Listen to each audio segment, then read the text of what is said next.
Hello friends, welcome you all to the classes. ये हमारा polity के सीरीज में सेकंड लेक्चर है।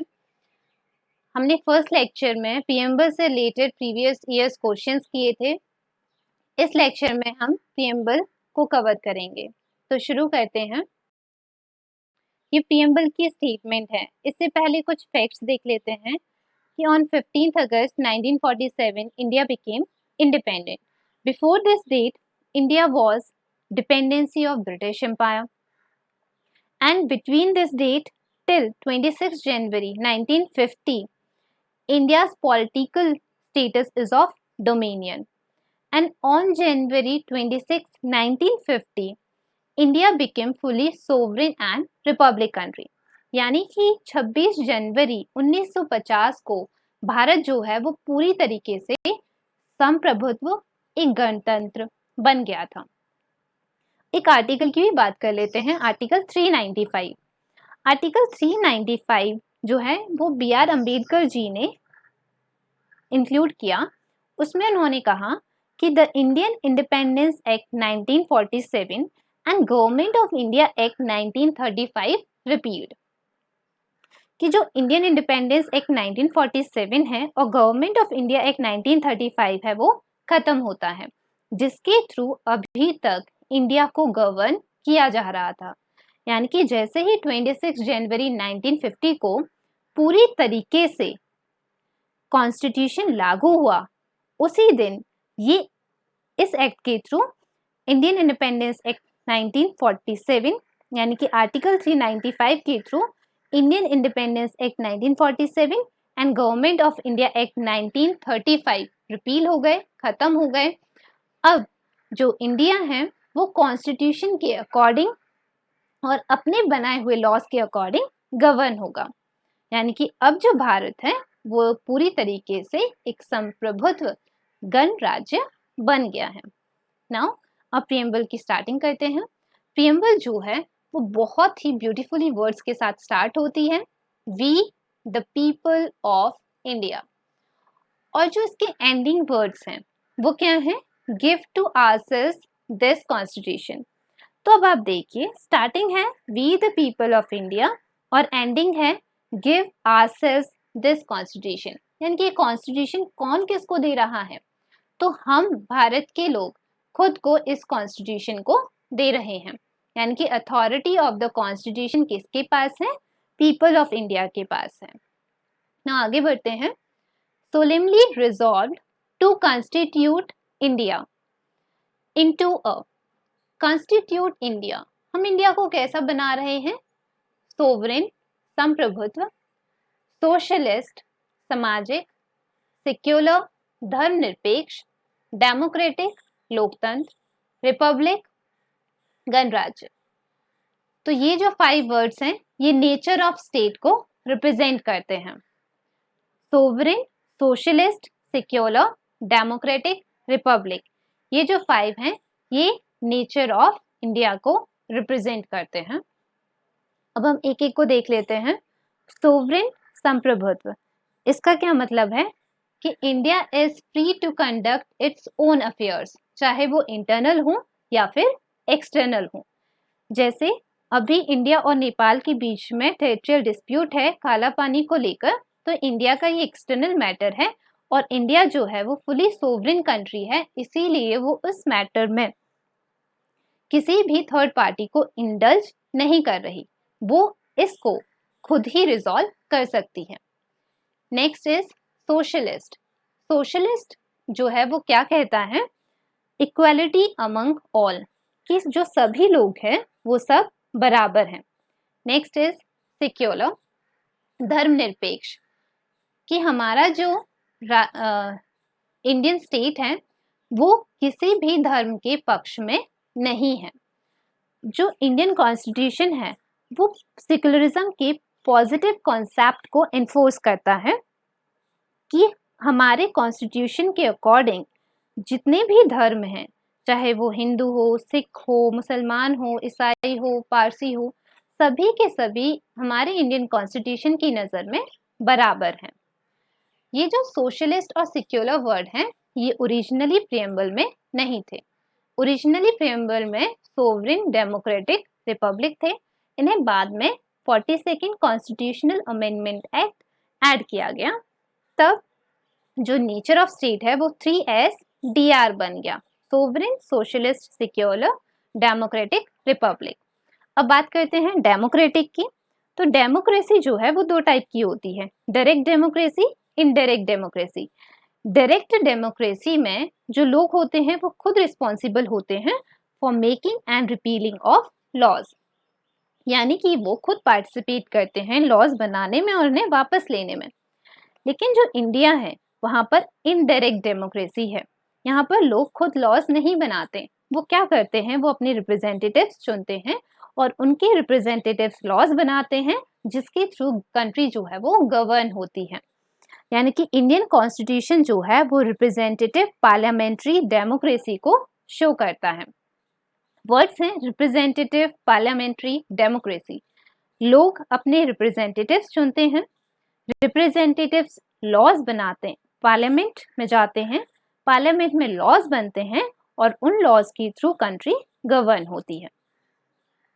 Next word is Republic.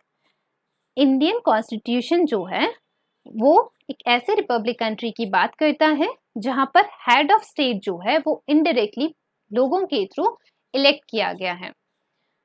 जो पीपल हैं रिप्रेजेंटेटिव्स चुनते हैं, रिप्रेजेंटेटिव्स जो हैं वो स्टेट लेजिस्लेचर और पार्लियामेंट में जाते हैं, स्टेट लेजिस्लेचर्स और पार्लियामेंटेरियंस प्रेसिडेंट को चुनते हैं जो कि हेड ऑफ स्टेट होता है। तो ये जो 5 वर्ड्स हैं, sovereign, socialist, secular, democratic, republic, ये जो है ये नेचर ऑफ स्टेट को रिप्रेजेंट करते हैं। नेक्स्ट आगे बढ़ते हैं, and to secure to all its citizens. ये सभी सिटीजन्स को क्या देता है? अब जो ये 4 वर्ड्स हैं ये क्या शो करते हैं? Objective of the constitution, justice, liberty, equality and fraternity. ये जो 4 वर्ड्स हैं ये ऑब्जेक्टिव ऑफ द कॉन्स्टिट्यूशन को शो करते हैं। जस्टिस जो है वो 3 टाइप की है, सोशल, इकोनॉमिक एंड पॉलिटिकल। और जो ये जस्टिस का कॉन्सेप्ट है ये हमने रशियन रिवॉल्यूशन से लिया है ना। सोशल जस्टिस की बात कहने का क्या मतलब है कि सोशली किसी में भी किसी भी तरह का डिस्क्रिमिनेशन नहीं किया जाएगा। There shall be no discrimination between any one based on caste, colour, race, religion, sex and so on. Economic justice की बात कहने का क्या मतलब है कि इकोनॉमिक फैक्टर्स की वजह से आप में कोई भी डिस्क्रिमिनेशन नहीं होगा। और पॉलिटिकल जस्टिस कहने का क्या मतलब है कि सारे के सारे जो भी सिटीजन्स हैं इंडिया के, जो भी भारत के नागरिक हैं, उनके पास इक्वल पॉलिटिकल राइट्स हैं। लिबर्टी जो है वो 5 टाइप्स की है, liberty of thought, expression, belief, faith and worship. और जो ये लिबर्टी का कॉन्सेप्ट है ये हमने फ्रेंच रिवॉल्यूशन से लिया है। आपको अपने विचारों को रखने की, उसको अभिव्यक्त करने की, अपने बिलीफ को, फेथ को, वर्शिप को कंडक्ट करने की पूरी तरह की आजादी है।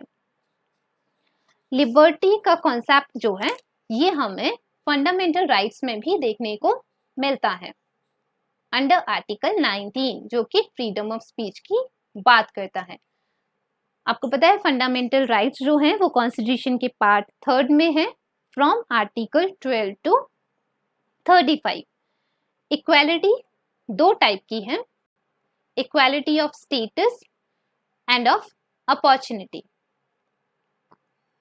यानी कि स्टेटस और अपॉर्चुनिटी के मामले में किसी भी इंडिविजुअल में किसी भी तरह का डिस्क्रिमिनेशन नहीं किया जाएगा, and to promote among them all, और इन्हें सभी के बीच में प्रमोट किया जाएगा।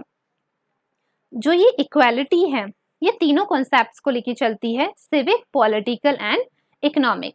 आप देखेंगे कि इक्वालिटी का रिलेशन भी फंडामेंटल राइट से है।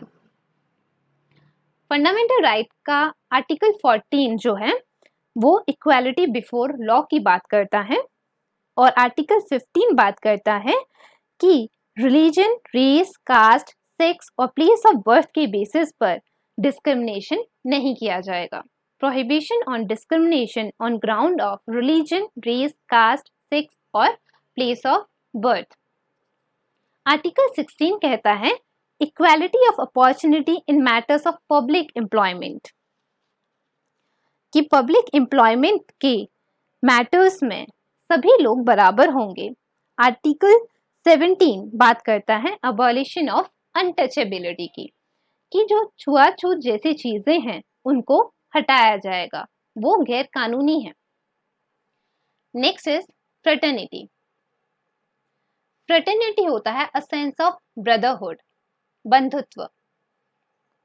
तो ये दो टाइप की हैं।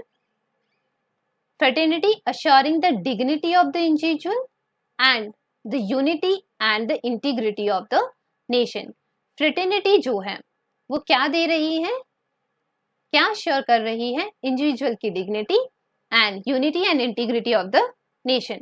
रिमेंबर, ये जो इंटीग्रिटी वर्ड है ये भी ओरिजिनल प्रीएम्बल में नहीं था, इसे भी बाद में 42nd कॉन्स्टिट्यूशनल अमेंडमेंट एक्ट 1976 के थ्रू इंदिरा गांधी जी ने ऐड किया था। फ्रेटर्निटी का जो कॉन्सेप्ट है वो आपको फंडामेंटल ड्यूटीज,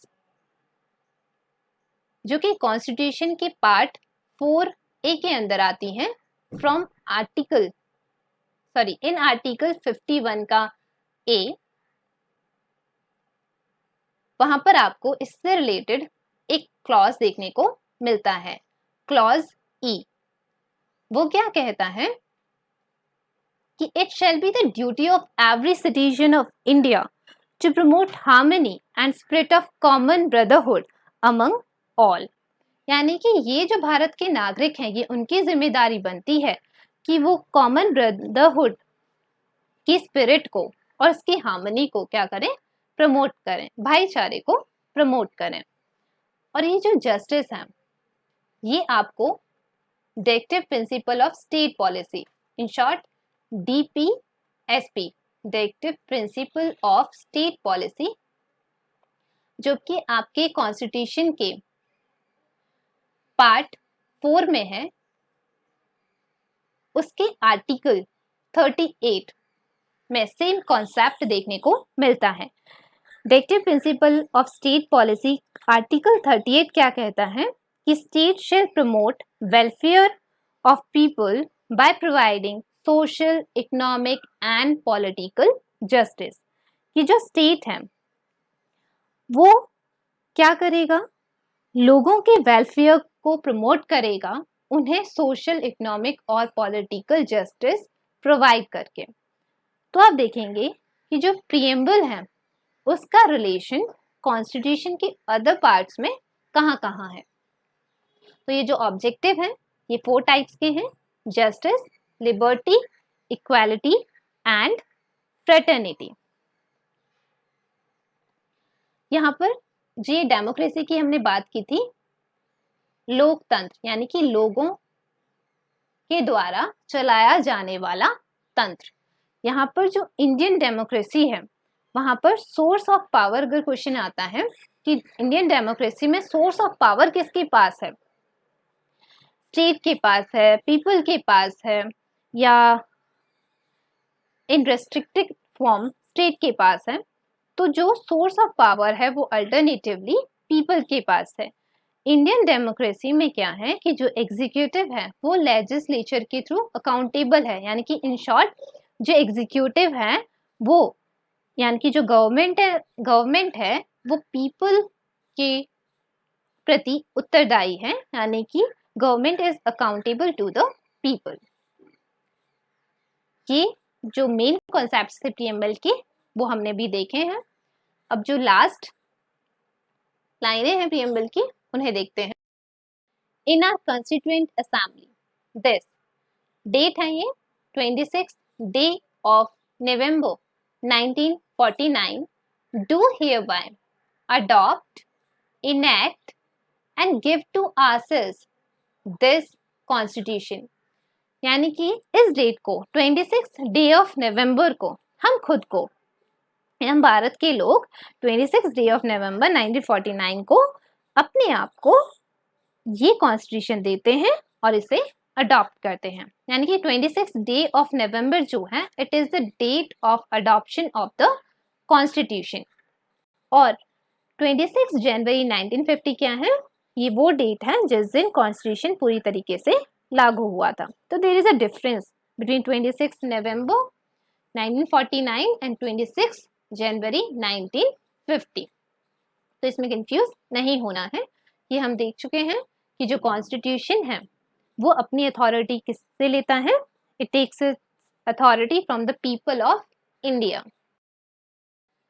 नेक्स्ट है कि प्रियम्बल हमने, जो प्रियम्बल की रचना है वो हमने ली कहाँ से है, वो हमने अमेरिकन कॉन्स्टिट्यूशन से ली है।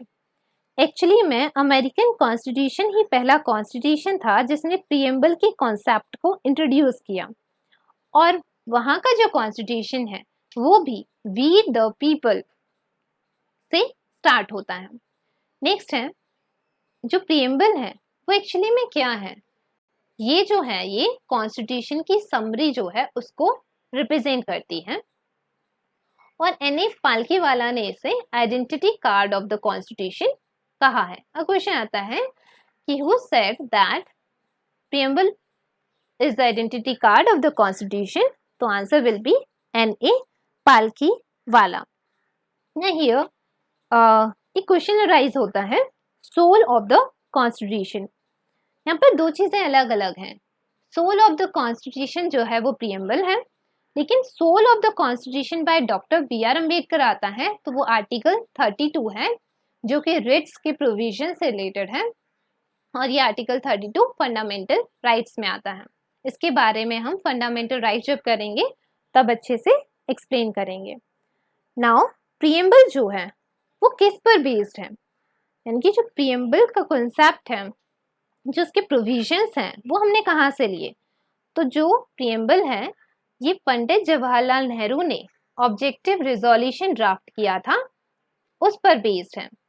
पंडित जवाहरलाल नेहरू जी ने 13 दिसंबर 1946 को कॉन्स्टिट्यूएंट असेंबली में ऑब्जेक्टिव रिजोल्यूशन को मूव कराया, और कॉन्स्टिट्यूएंट असेंबली ने जनवरी 22, 1947 को ऑब्जेक्टिव रिजोल्यूशन को अडॉप्ट कर लिया। नेक्स्ट अब इसकी अमेंडमेंट की बात करते हैं। तो आपने पहले भी सुन लिया है कि 42nd अमेंडमेंट एक्ट 1976 के थ्रू इसमें 3 वर्ड्स ऐड किए गए जो थे सोशलिस्ट और सेक्युलर। ये नेचर ऑफ स्टेट में आते हैं, और इंटीग्रिटी जो है वो फ्रेटर्निटी में आती है। फ्रेटर्निटी का जो ऑब्जेक्टिव था उसके कॉन्सेप्ट में आती है। तो 3 वर्ड्स हैं ये, सोशलिस्ट, सेक्युलर, इंटीग्रिटी। कौन सा कॉन्स्टिट्यूशनल अमेंडमेंट था? 42nd। 4 + 2 6 होता है, और यहाँ पर भी 1976 है। Next preamble as part of the constitution, इसके ऊपर इश्यूज रहे थे। हमने पीछे देखा कि प्रियम्बल को अमेंड किया गया है, और प्रियम्बल को सिर्फ अभी तक एक बार अमेंड किया गया है। अगर क्वेश्चन आता है कि how many times preamble is amended, तो सिर्फ 1 टाइम, अभी तक एक बार ही प्रियम्बल को अमेंड किया गया है। और अमेंडेबिलिटी के लिए कंडीशन है कि प्रियम्बल जो है वो पार्ट होनी चाहिए कॉन्स्टिट्यूशन का। तो बेरी बारी यूनियन केस जो कि 1960 में हुआ था, तो उसमें सुप्रीम कोर्ट ने कहा कि प्रियम्बल जो है वो कॉन्स्टिट्यूशन के जनरल पर्पस को शो करती है। It also reflect the mind of the makers of the constitution, वो कॉन्स्टिट्यूशन मेकर्स के थॉट्स को, उनके माइंड्स को भी रिफ्लेक्ट करती है। It is also essence of the constitution, लेकिन उन्होंने ये माना कि प्रियम्बल जो है वो कॉन्स्टिट्यूशन का पार्ट नहीं है, तो कॉन्स्टिट्यूशन का पार्ट नहीं है तो अमेंड नहीं हो सकती। लेकिन केशवानंद भारती केस जो कि बहुत पॉपुलर केस रहा था, जहां पर बेसिक प्रिंसिपल्स की बात की गई थी या basic structure of the constitution की बात की गई थी, उसको हम बाद में देखेंगे। 1973 में आया, उसमें सुप्रीम कोर्ट ने कहा कि प्रियम्बल जो है वो पार्ट है कॉन्स्टिट्यूशन का। नाउ 1973 में सुप्रीम कोर्ट ने जजमेंट दे दिया कि preamble is part of the constitution.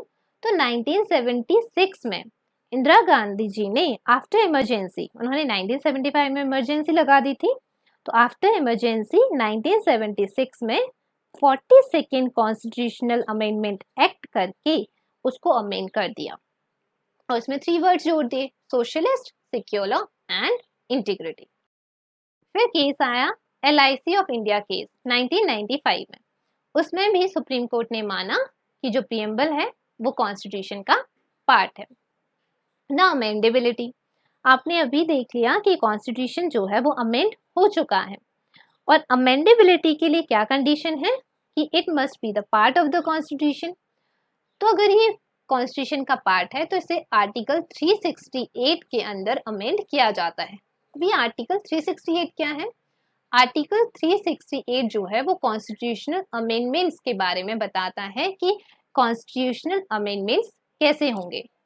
तो 3 प्रोविजंस हैं कॉन्स्टिट्यूशनल अमेंडमेंट्स के कि बाय स्पेशल मेजॉरिटी हो सकते हैं constitutional amendment, by special majority and more than half of the states ratification हो सकता है और सिंपल मेजॉरिटी से भी हो सकते हैं। तो 3 थिंग्स हैं। तो जो प्रीएम्बल है वो किसके अंदर फॉल करता है? वो स्पेशल मेजॉरिटी के अंदर फॉल करता है। और जो आपका GST था वो special majority plus ratification by more than half of the state बात करता है कि जहां पर स्टेट्स के कॉन्सेप्ट की भी बात आती है तो वहां पर स्टेट्स का रेटिफिकेशन होना जरूरी है, मोर than half of the states का रेटिफिकेशन होना जरूरी है। और जो थर्ड है वो सिंपल मेजॉरिटी है ना। स्पेशल मेजॉरिटी में जिसके थ्रू प्रीएम्बल को अमेंड किया गया उसमें क्या होता है, उसमें जो भी हाउस है उसके टोटल मेंबरशिप का मोर देन 50% लोग उसके पक्ष में होने चाहिए and 2/3 members present and voting अगर उसके फेवर में है तो अमेंडमेंट हो जाता है ना। अमेंडमेंट के लिए क्या है कि अगर कोई कॉन्स्टिट्यूशनल अमेंडमेंट है तो आप उसे पार्लियामेंट के किसी भी हाउस में, चाहे वो लोकसभा है या फिर राज्यसभा है, उसमें एक बिल के थ्रू पेश कर सकते हैं, उसे रख सकते हैं।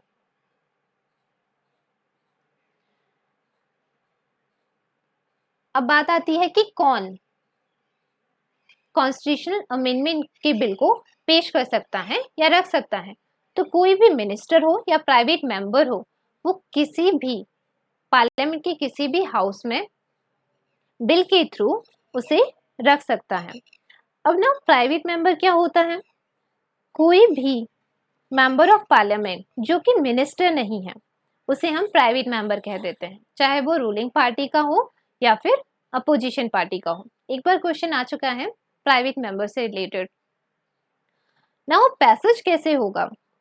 तो दोनों का ही सेम है, लोकसभा में रखा जाए या फिर राज्यसभा में 50% of the total majority of the house होना चाहिए। जैसे 545 लोकसभा की हैं तो कम से कम 273 लोग उसके पक्ष में वोट कर रहे हो, उसके फेवर में हो, और 2/3 मेंबर्स प्रेजेंट एंड वोटिंग। मान लो कि 300 मेंबर्स प्रेजेंट हैं और वोट कर रहे हैं तो उसका more than 2/3 means more than 200, 273 and more than 200 यानी कि एटलीस्ट 273 उसके फेवर में हो।